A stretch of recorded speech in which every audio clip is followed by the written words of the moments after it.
All right. Hey, everybody. We are here. We're going to start a new program. We're going to call it the TRS Live Weekly Fishing Reports. Right? So what we're going to be doing is we are going to work with area guides all over the Great Lakes, hopefully some in-lake stuff, to try to bring you guys fishing reports every single week. What's working, what's not working, kind of, especially Great Lakes, you know what I mean? Which ports are hot, which ports aren't hot, water depth, water temperatures, all those kinds of things. So this is something we're going to start every week. You actually got a report for us today in a couple different areas, right? Yeah, we got a couple reports for today. Awesome. Well, before we get into that, we are launched today. The Russell's Salmon and Trout Buyer's Guide is live online at therealshot.com. It's also in print. Both stores have copies. Your store doesn't have them yet, but you're going to take them back with you today. Yep. They're out front already here in Appleton. Megan did an absolutely phenomenal job on this. It is all there. It is awesome. So grab a copy if you're in one of the stores. If not, go on therealshot.com. There's a link right on the homepage to view it. It's pretty cool. It's got a flip book. You can actually flip through it on the website, which is pretty awesome. And you can actually click right in the guide, and it'll take you right to the product on the website, which is really fantastic. So. Yeah, this guide is next level in comparison to what I've done in the past, and that was kind of our plan with it. And a lot of people were wondering for a little while here, what's taking so long? Well, right? I think they can see it now. This is if they've seen. How many years did you do this guide? This would be the 4th year. This was the 4th year. Yes. Okay, so this was definitely an upgrade. You said. Yep. I think you said the other night you were kind of in shock about what it turned into. So. Yep, I was. Russell's obviously huge in the content of this, and then we kind of put the TRS spin on it. So I'm really happy with how it turned out. It's absolutely fantastic. So definitely grab a copy in the store. It's also printable through the online tool as well. If you want to have a copy, if you don't live out on Lake Ontario or you live somewhere else, you don't have the ability to get one, you can download it yourself and print it. So that's pretty awesome. Absolutely. So let's get to this week's fishing reports. Yeah. As we talked about, so we're going to have. I think as this progresses, we'll have more and more reports, more and more ports. The idea is to cover basically most of the Great Lakes, and like you said, in the future, maybe some inland fishing. And the thought process is for guys that are heading out from weekend to weekend, when you can't get out during the week, a lot changes. Yeah, all of these lakes and areas, the fishing changes, the weather changes. So we'll start with Captain Casey Prisco from Dirty Goose Sport Fishing. He fishes Lake Ontario. Currently, he's fishing out of Mexico Bay. This time of year, just like here, they're targeting brown trout, so that's the target species, and that's primarily what they've been catching. He's been using Bay Rat crankbaits in the S3 and SS models, which we stock on therealshot.com. I was going to say, they're in this guide, aren't they? And they are in the guide, right there. Absolutely. And he also is using Michigan Stinger spoons in the standard Stinger size, which is also in our brown trout section of the buyer's guide.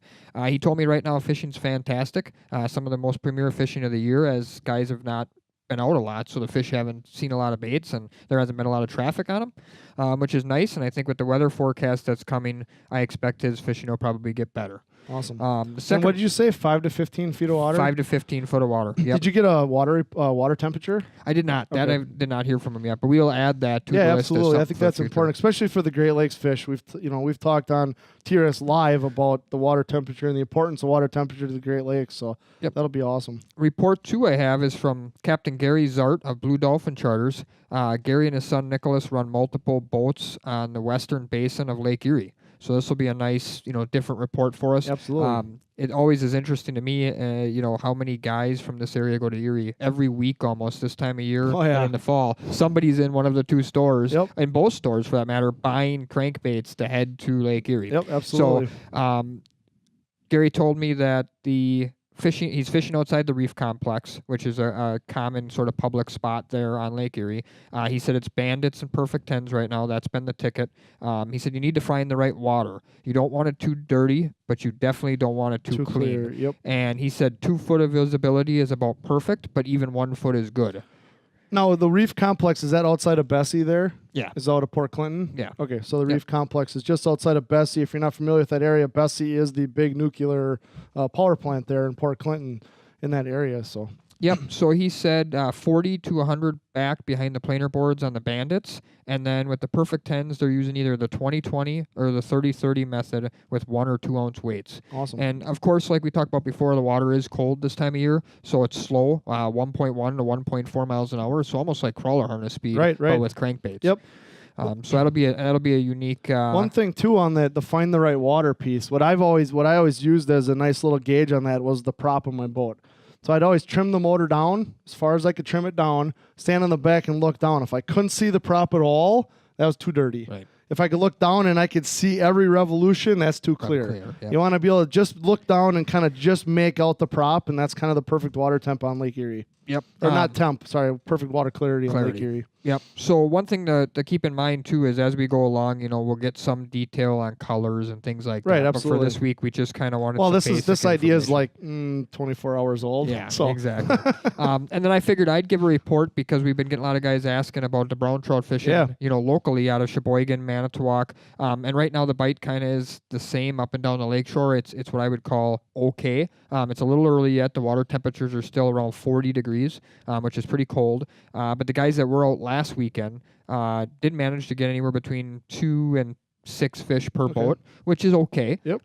They were primarily using Michigan Stinger spoons in the copper or gold patterns like we talk about a lot in our book. It's kind of the normal type stuff. Right. And my expectation with that is that as we get that next week looks like a lot of 40s, the fishing is just going to get incredibly better. What do you find the magic water temp is on? Think about 44, 45. Okay. That seems to be where it's warmed enough to where the fish become active. Yep. But you don't want it too warm or the bait fish get into the shoreline to spawn already and it's kind of over. So that's kind of ultimately the best. So the guys were fishing that normal 5 to 10 foot of water mostly. And the color was pretty good last weekend. We had a lot of wind, but it had started to clean back up. So it was kind of like you mentioned, is that in between, which is about right. That's what you want. Yeah. So I haven't looked at the weather forecast for this weekend yet, but my expectation is a lot of guys are going to try and get out fishing everything. Absolutely, yeah. Everyone's got spring fever by now. The snow's pretty much gone for the most part in most areas, not maybe way up north, but definitely trying to find a place to get on the water. So yeah, absolutely.